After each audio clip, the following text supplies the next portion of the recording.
Il est 10h30, nous sommes toujours sur Direct Investisseur et nous allons retrouver en duplex Stéphane Sauduteuil, responsable des sites Robo et Technibourse. Bonjour Stéphane. Bonjour à toutes et à tous.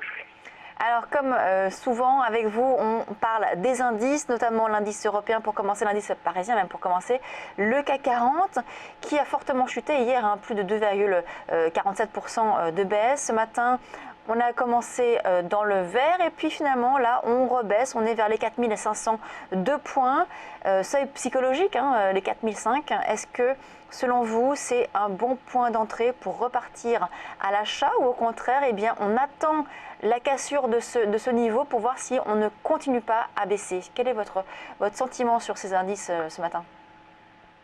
C'est vrai qu'on reste toujours dans ce sentiment un petit peu baissier qui a été déclenché début septembre lors de la rupture de la grosse zone très intéressante, 4740, 4800 points, et on n'arrive pas à reprendre de la hauteur, même entre les deux réveillons. Ça n'a pas été possible. Et alors, effectivement, avec le climat anxiogène généré par la Chine hier, en fait, le CAC 40 est de nouveau sous pression baissière. Alors, comme vous le dites justement, on a un niveau psychologique, mais technique également à la fois, qui est une petite zone qu'on peut définir entre 4475 environ et 4500 points, une zone de 25 points. Contre laquelle on est en train de revenir. Alors je crois que le vieil adage dit il faut éviter de rattraper un couteau qui tombe, et le couteau est un petit peu en train de tomber, donc il y a une forte probabilité quand même que l'on casse cette zone à mon sens. On voit un petit peu de fébrilité sur tous les indices mondiaux dans le sillage bien entendu de la Chine. Moi j'ai bien l'impression en fait qu'on va aller chercher un niveau ultra important pour la tendance long terme du CAC, qui est cette zone 4380, 4400 points. Donc je pense qu'on a encore un potentiel de baisse d'une centaine de points. D'autant que ce matin, l'échec à proximité du gap qui a été ouvert hier, parce que n'oublions pas qu'on a ouvert un gap très important hier entre 4637 et 4586 points. Donc ça sera vraiment un très gros niveau de résistance à l'avenir. Et donc l'échec ce matin à proximité de ce niveau, c'est que le stress reste présent. Même si on a une zone de support intéressante qu'on peut potentiellement travailler pour essayer peut-être de viser un rebond réflexe de 15-20 points, mais ça me semble à mon avis assez risqué, et je serais plus d'avis à attendre peut-être qu'on se dégrade un peu plus et tenter un rebond réflexe à proximité des 4400 points. Alors ça se fera peut-être pas aujourd'hui parce qu'il y a quand même 100 points à perdre, ça fait plus de 2%, ça semble peut-être un peu compliqué, sauf vraiment si la baisse s'emballe à Wall Street cet après-midi.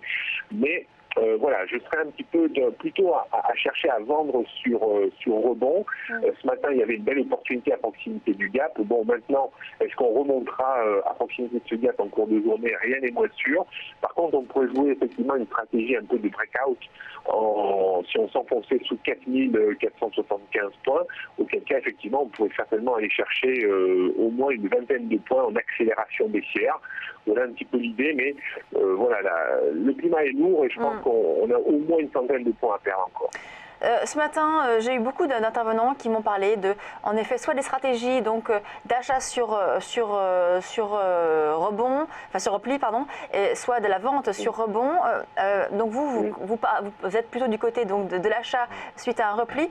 Vous, Aziz, c'est également votre stratégie. On a eu différentes sons de cloche ce matin. C'est vrai que ce matin, à l'ouverture, Lucie, je vous ai parlé des deux solutions possibles, des deux stratégies possibles, parce que effectivement, on voyait bien qu'à l'ouverture, on a eu une tentative de rebond, mais que cette tentative de rebond n'a jamais réussi à combler ne serait-ce qu'une partie du gap ouvert hier.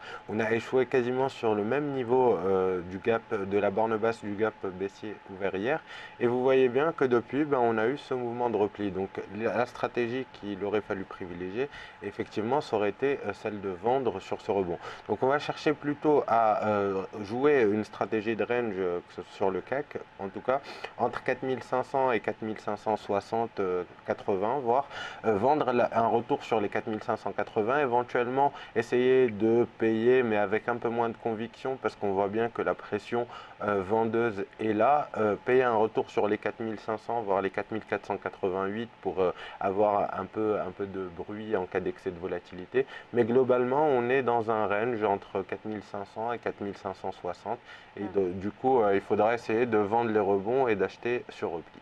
Stéphane, donc sur le S&P, est-ce que vous avez la même stratégie? Est-ce que on passe également là aussi à une stratégie acheteuse sur repli? Non, non, pas du tout. En fait, je vais rester fidèle à la ligne que j'avais eue sur votre antenne quasiment tout en 2015. Pour moi, les marchés américains sont trop surévalués. Pour moi, ils sont dans une phase de distribution, c'est-à-dire un retournement très progressif suite à une phase de hausse qui a été très importante en amplitude mais en timing également. Donc après une telle phase de hausse, on ne peut pas se retourner immédiatement. Donc souvent on construit des marchés distributifs, c'est-à-dire les grandes mains, les investisseurs très aguerris vendent tranquillement le marché aux mains donnent leurs actions aux mains d'investisseurs moins aguerris. Donc c'est ce qu'on appelle de la distribution. Et souvent c'est un marché qui est un peu en bout de course, qui est appelé à baisser. Donc ma stratégie reste plutôt baissière pour cette année en fait sur le S&P 500 et peut-être même pour les 3 prochains mois. Donc on a un niveau toujours très important autour de 1980 points qui sert de support depuis un bon mois maintenant.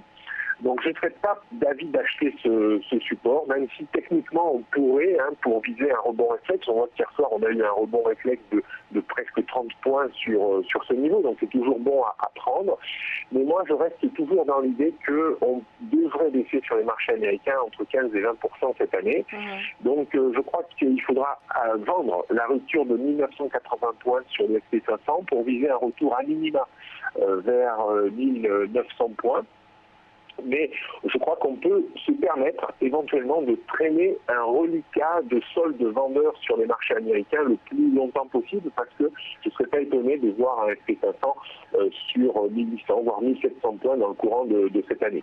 Alors je crois que toute reprise de S&P 500 jusqu'à 2050, voire 2080, me semble être une opportunité pour mettre un petit peu de S&P 500 en vente à découvert dans son portefeuille, dans l'idée d'avoir, soit au cours de ces 3 prochains mois, voire étendre un peu à l'année, une baisse vraiment significative de l'indice, parce qu'il y aura également un climat anxiogène. On verra si la hausse des taux handicape ou pas la reprise économique. S'il continue à monter les taux, est-ce que ça stressera les investisseurs? Certainement, et ça ne sera pas bon pour les marchés américains. Donc je reste plutôt dans un signal de vente et dans une politique de vente sur les marchés américains et ne pas trop chercher à acheter ces marchés qui me semblent très chers. Un dernier mot sur l'euro-dollar qui baisse ce matin, on est à 1,0763. Est-ce que c'est pour vous il y a une opportunité à faire là à prendre sur l'euro-dollar? Alors là, on est vraiment sur un niveau de décision parce qu'on a, suite au discours de Mario Draghi, qui a pris un peu tout le monde à contre-pied le 4 ou 3 décembre dernier, on avait une forte reprise de l'euro-dollar et cette reprise était confirmée tant qu'on se maintenait au-dessus de 1,08. Et là, depuis hier, on cherche à passer en dessous de 1,08. Là, on est à 1,0782. Donc, on commence vraiment à s'enfoncer en dessous de 1,08. Donc, on a là, à l'heure actuelle, un petit signal de vente qui pourrait être exploité pour aller chercher au moins 30 à 40 pics de baisse, avec un stock que l'on mettrait, disons, si on veut être un peu sécuritaire, au-dessus de 1,0850.